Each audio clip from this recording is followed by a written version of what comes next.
با درود خدمت شما عزیز دلم. عزیزم در خدمت هستم با یک انرژی خانی دیگه از سری انرژی خانی های فال کراش. موضوع این لحظه انرژی خانی ما احساس کراش شما نسبت به شما. این فرد وقتی شما رو میبینه یا به یاد شما میفته چی از ذهنش میگذره؟ استایل شما، ظاهر شما، چهره شما و چه چیزی در شما نظر این فرد رو جلب کرده و به چه چیزی در شما علاقمند هستش. با نام یاد خداوند و یاری کائنات انرژی خانیمون رو آغاز میکنیم. آمین که کائنات هر آنچه که پنهان هست هم اکنون و در همین لحظه بر شما عزیز دلم آشکار کنه. آمین. ببینیم که آن چیزی که در ظاهر شما وجود داره یا حالا در شما وجود داره اون چی هستش که این فرد خوشش میاد، دوست داره و اصلا دلیل این که این فرد روی شما کراش داره چی هستش. بله، کراش داره یا نه اصلا؟ خیلی سوال ها داریم. بله، میگه که گذشته تو خیلی شبیه گذشته منه، یا من احساس میکنم که ما خیلی به هم شبیه هستیم. خیلی چیزا توی زندگی شما بوده که در زندگی این فردم بوده. مثل این میمونه که حالا یه خیانت های احساسی یا مالی دیده، احساس بکنه شما هم همونطور هستید و اینکه حالا یه پولهایی رو از دست داده، یه باختایی داده تو زندگیش، از اعتمادش سوء استفاده شده، در خصوص شما هم همینطور شده و احساس میکنه که با شما خیلی سرگذشتش شبیه هستش، یا چیزایی که حس میکنه در مورد شما، اون صداقت و صمیمیت رو احساس میکنه در مورد شما هم همینطور هستش. یه چیز دیگه ای که خیلی نظرش رو جلب کرده، میگه احساس میکنم که وقتی تو رو میبینم و یا بهت فکر میکنم احساس میکنم که استرسام، استرابام، نگرانی هام کم میشه. بنابراین چیزی که داره بهش اشاره میکنه، این فرد وقتی به شما فکر میکنه حس خوبی بهش دست میده، اون استرس، استراب، نگرانی ها برطرف میشه. میگه احساس میکنم که تو عاشق هیچ کس دیگری نیستی. بله، روی جام احساس رنگ آبی سرد رو، یعنی که نسبت به دیگران سرد میبینمت. احساس میکنم که کششی نسبت به کس دیگه نداری و من رقیبی ندارم و اینکه یا توی خونه قلب تو کس دیگری جا نداره. این مسئله خیلی برای این فرد مهم هستش.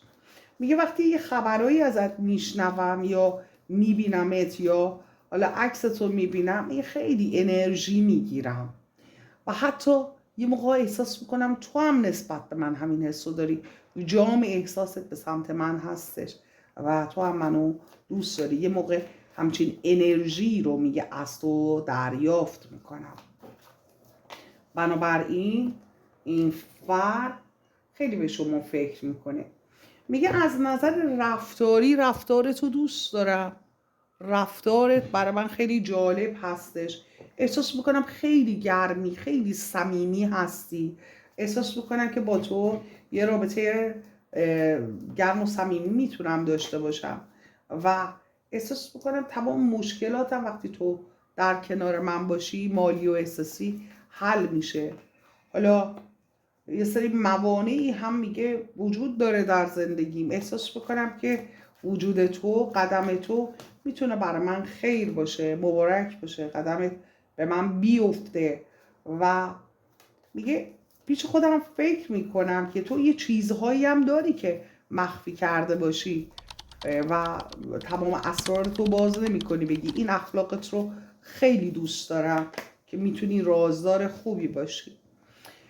میگه فکر میکنم یه موقع ها در مورد تو همون دمه قهرقرو هستی، یه چیزی بگم بهت بر بخوره و قهر کنی، اینطور در موردت فکر میکنم. میگه و اینکه تو فردی هستی که دست به خاکسترم بزنی طلا میشه و شما رو خیلی انرژی شفا رو در شما در گزینه‌های مختلف حس میکنه. احساس میکنه شما دست به هر کاری بزنی اون کار شدنی هستش.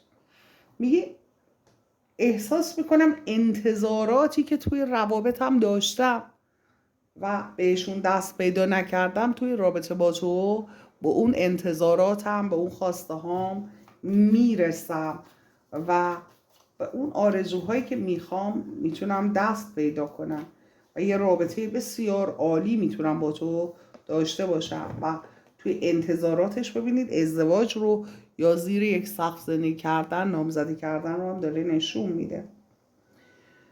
میگه با وجود این که میدونم که رسیدم به تو خیلی میتونه چالش برانگیز باشه، چون دستی سرم داره بهش اشاره میکنه 3 سکه هستن کسایی که نخوان بذارن این رابطه به وجود بیاد، حالا یا به خاطر شرایط مالی او یا به خاطر شرایط مالی شما هستن کسانی. میگه میدونم و میگه من حاضرم با همه بجنگم برای اینکه بتونم به تو دست پیدا کنم.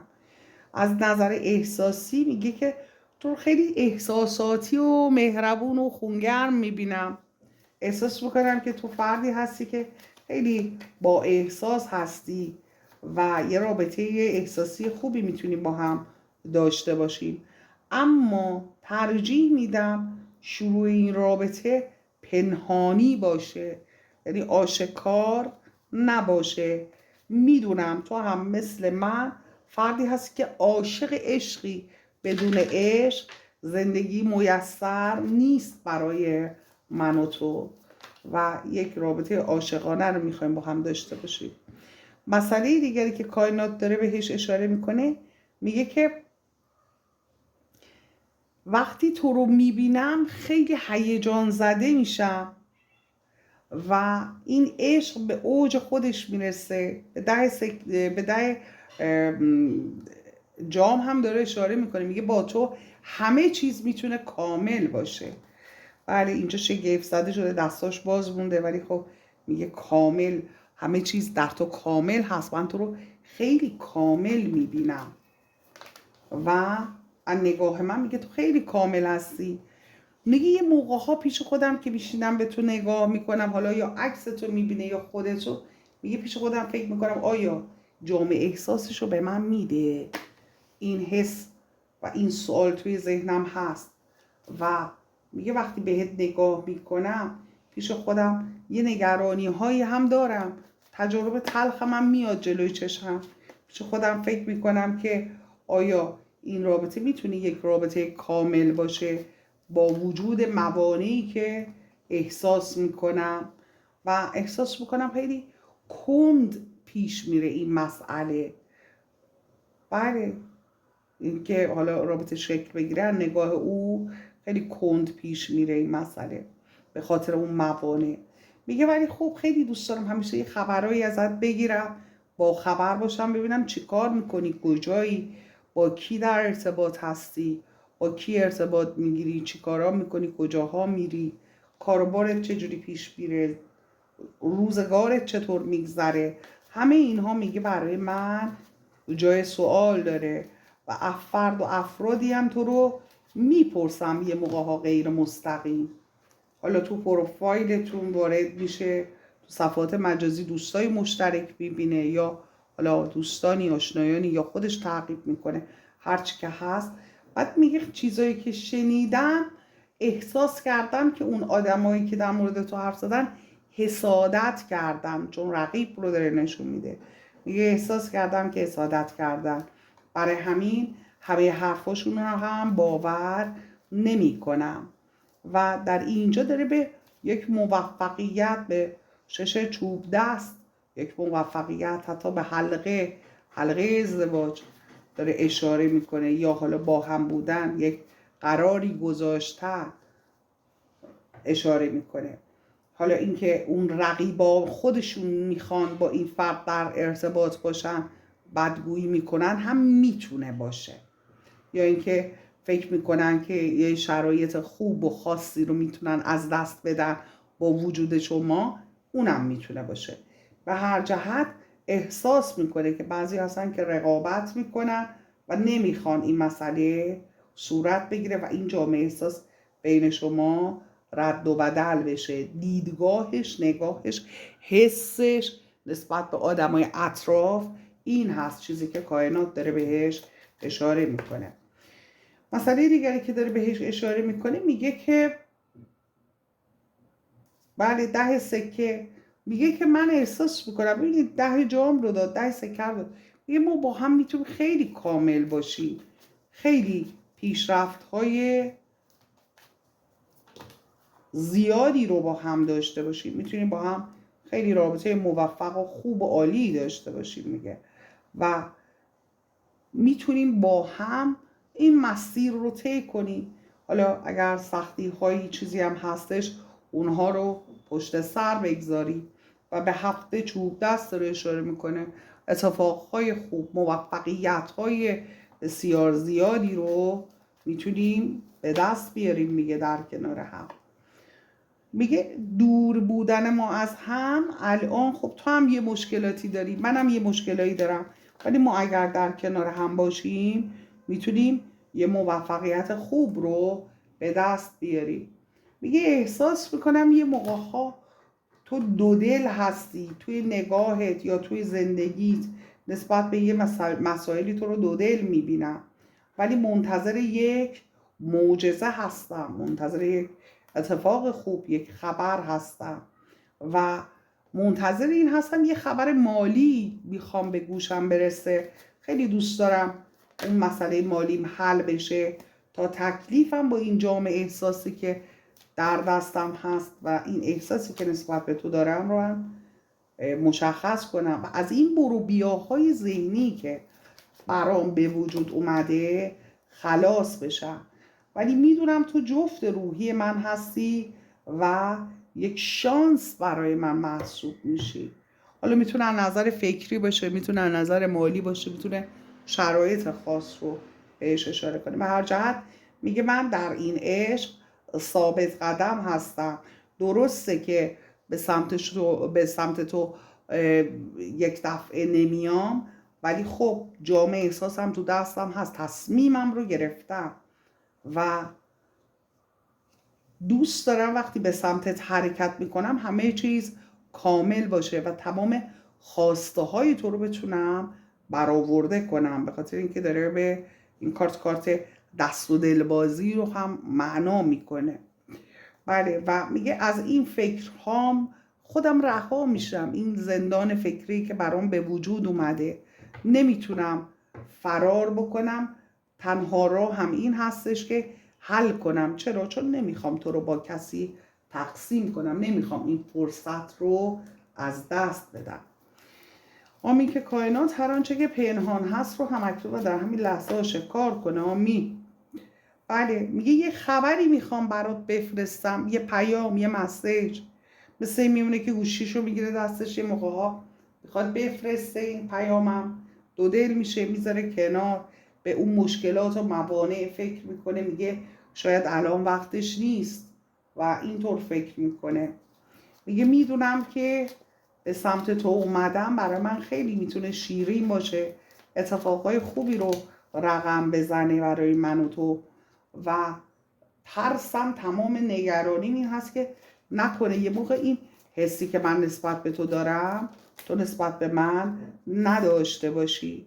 برای همین میگه که خیلی خوب دوست دارم بیام پیشنهاد بدم، خیالم این مسئله راحت بشه و میدونم تا زمانی که با تو حرف نزنم، حرف دلم رو نگم، حرف تو رو نشنوم، اون جواب رو دریافت نکنم، این طرز فکر در ذهن من باقی میمونه. مسئله دیگری که داره بهش اشاره میکنه، میگه این فاصله رو دوست دارم بردارم، از میون بردارم این فاصله رو.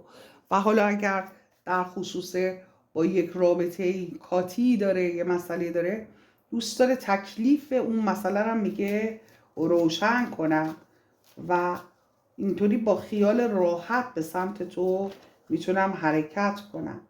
دوست دارم بینمون اعتماد به وجود بیاد و اون اعتمادی که میخوام بینمون باشه، برقرار بشه اون اعتماده. و اینکه دوست دارم یک رابطه صادقانه با تو داشته باشم و میدونم که تو هم قابل اعتماد هستی، هم فرد صادقی هستی و از پنهان کاری ها یا حالا دشمنان مخفی که داریم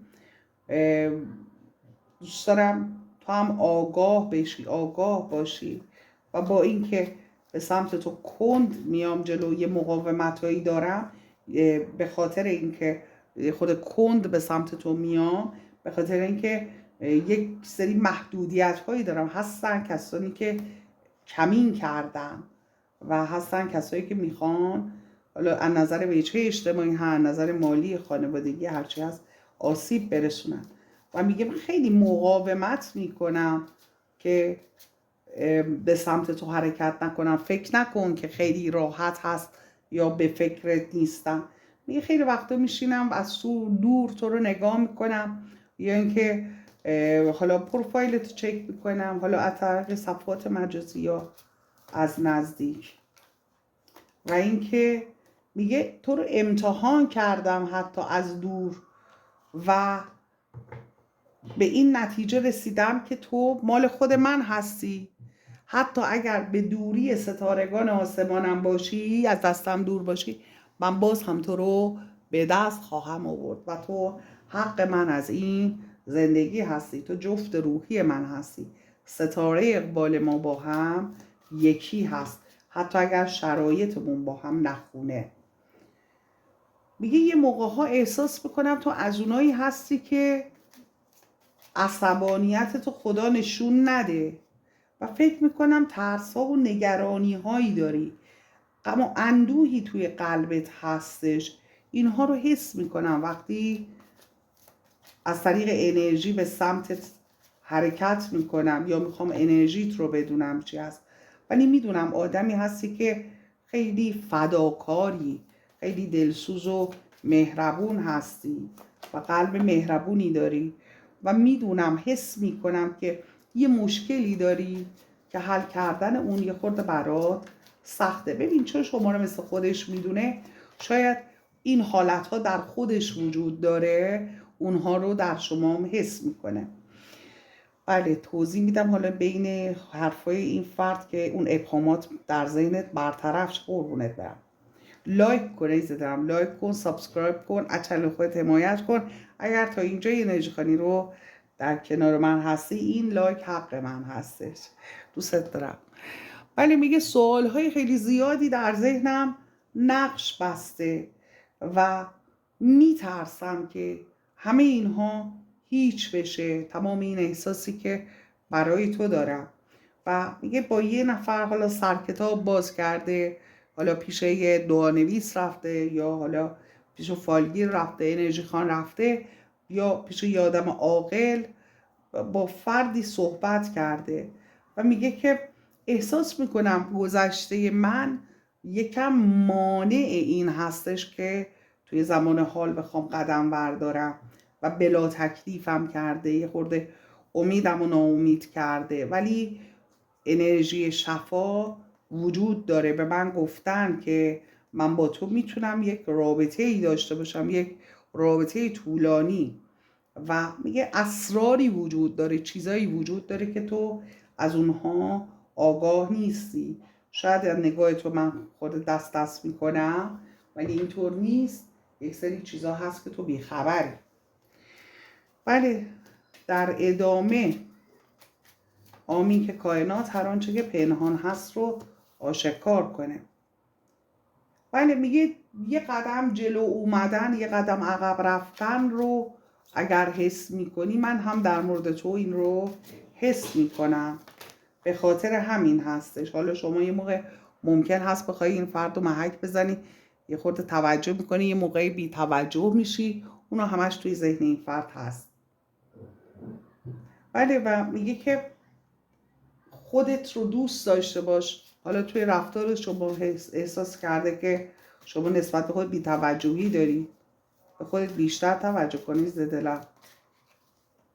و مسئله دیگری که کائنات داره بهش اشاره میکنه که این فرد داره میگه، بله میگه که کنترلگرا بودنت رو حس میکنم، ولی خب میگه من خوشم نمیاد از اینکه همش کنترل بشم و دوست دارم این اعتمادی که به تو دارم باقی بمونه. دوست ندارم نه از اعتمادت سوء استفاده کنم نه از اعتمادم سوء استفاده بشه. و میگه که میخوام این رابطه آزادی باشه، راحتی باشه، همدیگر رو محدود نکنیم، همدیگر رو تحت فشار قرار ندیم و خیلی دوست دارم که همدیگر رو بشناسیم، بیشتر و بیشتر همدیگر رو بشناسیم. بله و میگه دارم من بسترسازی میکنم.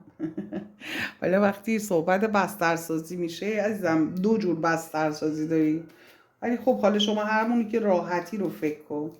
آره منم کامنت میکنم هم با ما فقط اون بستر رو میشناسیم. داره بسترسازی میکنه این فردای دل من و میگه بسترسازی. خب بعد بسترسازی داریم یه ماه اثر رفتن یا حالا با هم مسافرت کردن، لحظات خوبی رو گذروندن رو داره بهش اشاره میکنه. بله میگه خیلی دوست دارم با تو سفر برم، ماه اصل برم، با تو بگردم و با تو وقت بگذرونم و میگه میدونم که یک تفاوت‌هایی هم با هم داریم و از طرف دیگه میگه میتونم دل به دل راه داره، اونچه که در قلب من هست یه موقع ها احساس میکنم در قلب تو هم هست و این گرچک عشق.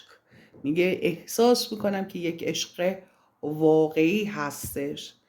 عشق واقعی رو داره بهش اشاره میکنه. یه بوس و یه بغل هم اینجا هست، اینجا هم که داره به شما گلش رو تقدیم میکنه و میخواد اون مسائل رو حل کنه. اگر گذشته‌ای با این فرد داشتید، این فرد میخواد اون گذشته رو، مشکلاتش رو حل کنه و با شما بله خیلی نزدیک بشه. خیلی نزدیک شدن رو بهش داره اشاره میکنه و میگه که من آدمی هستم خیلی زود وابسته میشم. یکی از ترس هم این هستش که نکنه من به تو وابسته بشم و تو من رو رها کنی. در انتهای دیگه هم میگه که یه عشق تازه رو میخوام تجربه کنم با تو و لحظات رمانتیکی رو با هم داشته باشیم. عزیز دلم معذرت میخوام، یه بوس و بغل نبود، اینجا یه بغل هست، یه بوس 2 تا بغل، یه بوس 2 تا بوس و 3 تا بغل.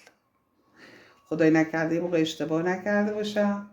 آهان یه بوس و یه بغلم اینجا هست. عزیز دلم بوس بارونه، این فرد بوس میخواد، هیچیش نیست و لحظه شماری میکنه برای بوس.